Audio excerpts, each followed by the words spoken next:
Listen to me, yeah. Oh, if you just let me explain. If you let me explain. Oh, baby. Contrasts are so important in any performance. It's the contrast between your words, the contrast between your tactics, the contrast between the characters themselves, right? You can't both be the same thing. It was like when Trey and Spencer were doing the True Detective scene. In the beginning, they were both being angry, and that was boring because there was no contrast between them.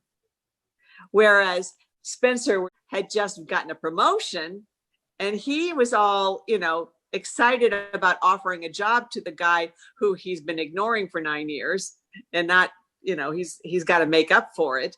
And Trey is pissed off because he's been ignored for 9 years and hasn't worked doing what he really wanted. So that's a contrast, right?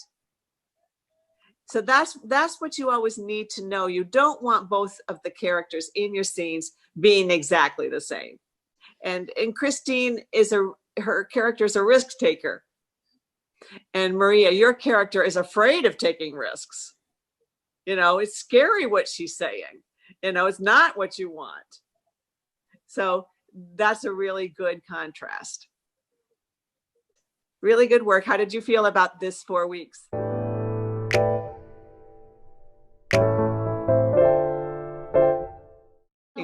Good to see the difference. So I still remember like cold reading it when we during our first class, and it feels weird to know the scene so well now.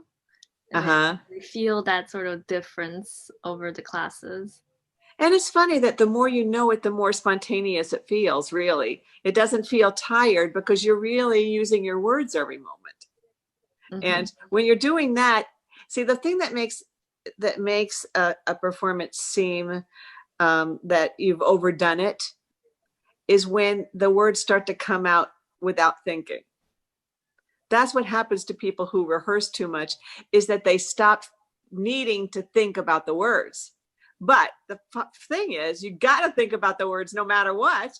And if you do, they're always going to be alive. It doesn't matter if you've done it 900 times.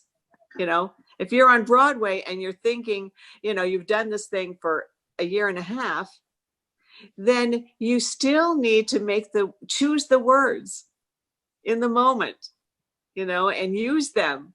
And if you do, it's going to be fresh. If you're reacting and going after your goal and using your words, it's not going to get tired.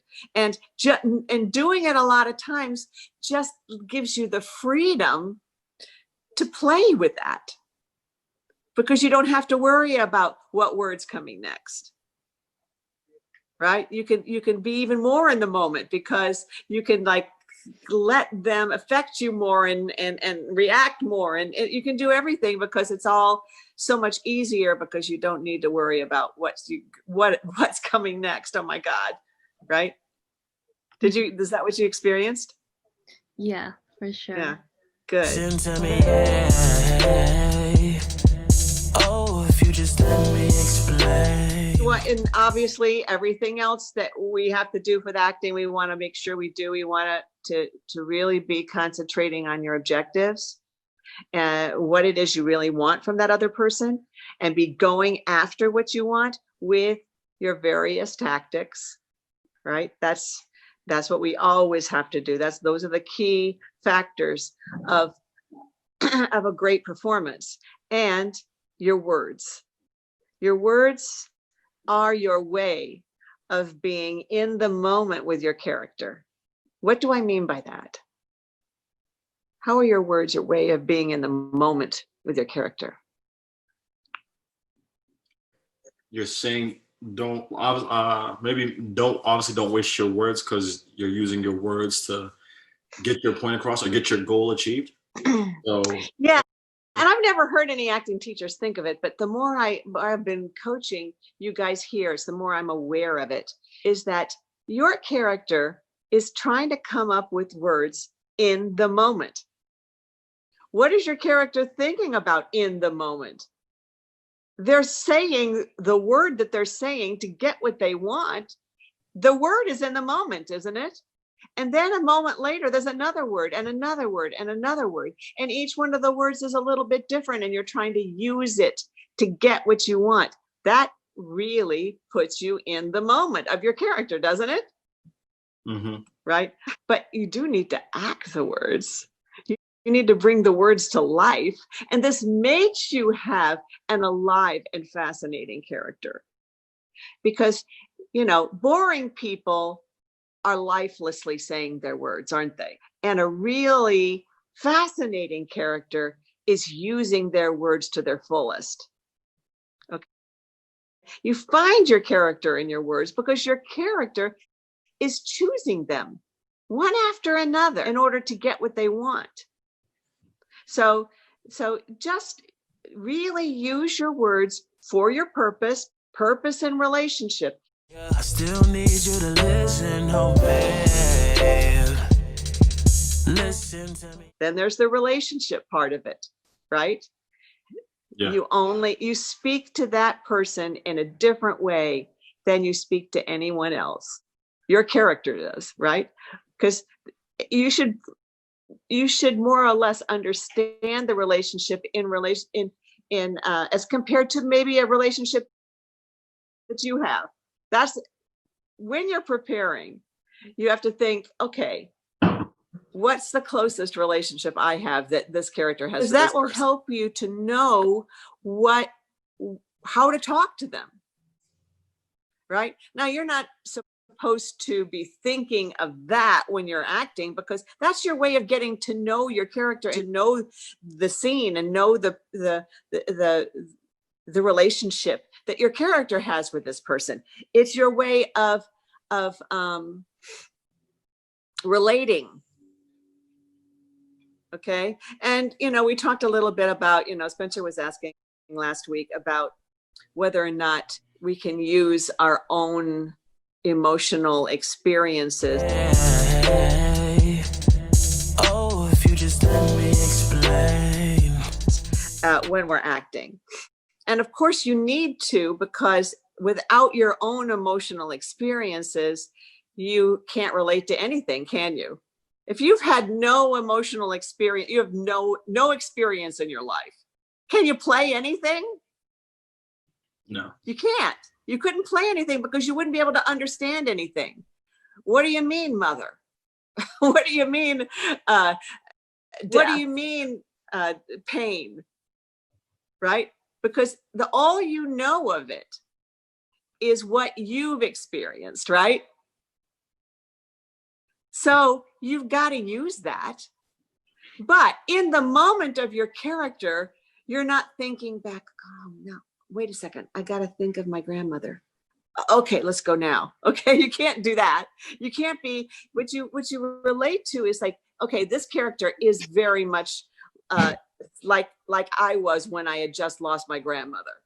Okay, so now you know that already. And now you put your character in the circumstances of the play and you're reacting to the other person. Okay, and that other person might be very much like your ex. Right? And so you're relating to that person. You're seeing them as how you feel about your ex. But you're not thinking, I'm back, you know, in my time with my ex, and you're not trying to put yourself into that imaginary situation. You're in the actual situation that your character is in, because you want to be able to be a unique character of who is experiencing what he or she is experiencing in the moment. Does that make sense to you? Any questions about that? Yeah. So with that, like, I know you're saying don't put yourself exactly in that. Exactly. Like, so for example, the breaking up with an ex or anything like that, you're doing that in the scene and you just recently went through a breakup or a few years ago, but you you bring that experience of breaking up with an ex to relate to with the character, since he or she is going through the same exact thing. Yeah, if they are going through the same exact thing, go ahead. See your ex's face in their face if it helps you. Okay. But if you've got to stop what you're doing and try to remember your ex, if it takes you out of being involved, then you don't want to do that, right? Yeah. You know, some people are saying, okay, I'm just not in it. I'm just not in it. They're struggling because they're not in it. I can't think of my ex's face right now. I can't, you know, that's not where you want to be. And I have seen actors talk about that. I'm just too much in my head. I can't go where I need to go, you know. And what is your head supposed to be? Where is your head supposed to be? Not in your own head. Where is it supposed to be? Your characters. In your characters, thinking the thoughts of your characters, being able to pay attention to the other actor who's playing this other character and listen and react in the moment. That's acting. Not trying to recreate your breakup. Because you see how that could be distracting? Because you're thinking about it while you're trying to think about your own life while you're trying to be in the life of your character, right? Yeah. So, you know, you have to do what works for you. And if visualizing your ex's face when you look at the other character helps you, by all means, and it's easy for you to do, then by all means do it. But don't make it your goal. You know, that's not your objective.